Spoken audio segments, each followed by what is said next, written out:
Well, I'm going to share something with you for the young survivalists and the young people. Instead of buying a fancy fork and knife, if you got any old ones around the house, you can cut the ends off of them. Or you can go to the dollar store and get 4 for $1. And you can twist them out.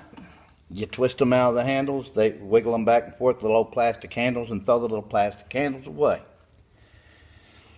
And I'm going to show you, here's a tip.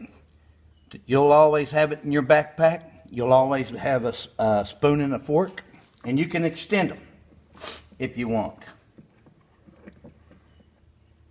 You'll need to be in your grandpa's shop and have your grandpa show you. You'll have a drill and a small drill bit.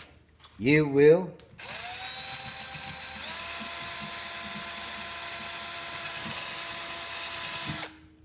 drill a hole in it. If you do not have a vise, then my suggestion is use a pair of pliers. And take a pair of pliers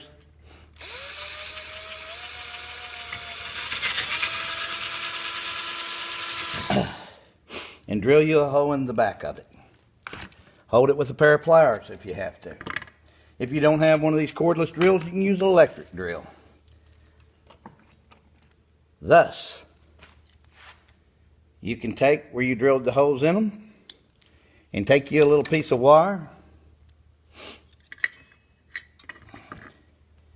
and you can wire them together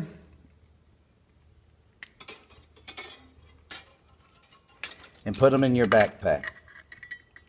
And you'll always have something, a knife and a fork, and you don't have to buy, not a knife and a fork, but a fork and a spoon. Your knife, your pocket knife, you should always have one in your pocket. But see that right there? You ain't got to buy that fancy stuff. You just twist the wire right there, boom, and you're good.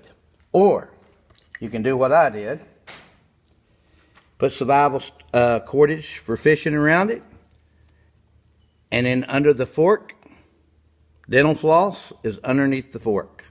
That's sitting on top of the spoon. This thus goes into my backpack, and I always have something, a spoon and a fork to eat. But your biggest tip that I can give you, and I want you to pass this down to your grandkids. That's lightweight right there. And you can make little ends. You can take your pocket knife, or you can take and split a little tiny stick and insert your fork, put a little of that cordage around it, and you got a fork to eat with a handle. And you do the spoon the same way. But this is one of my biggest tips I'm going to give you on always have something to eat within the woods. I think it's been around for thousands of years, but most people don't even think about it if they're lost or whatever. Besides eating with your fingers, any place you go, you're always going to have something to eat with. And I want you older people, or you to pass it down to your kids, or you pass it down to your grandkids, because they're going to share this survival tip with the young survivalists and the young people and the old people. I want you to share this. If you've got survival cane, river cane, you can eat with 2 sticks, just like the Chinese did with chopsticks. Or if you've got sassafras, you get what I'm talking about. You cut your 2 sassafras and you take your knife and you whittle it down until it is clean. And the wood is always there. From now on, you'll be always able to eat. This will be in your knowledge of survival skills until the day that you die. You will always know that Wildman showed you that you will always have something to eat with, because that out there in the woods, or even the roughest terrain, there is sticks and twigs. And once you have cut them, let's see if it really works.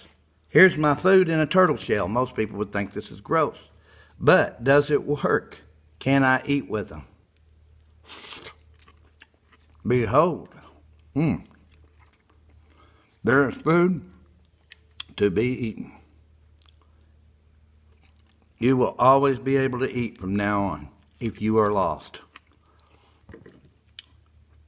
Always keep this tip in your survival knowledge.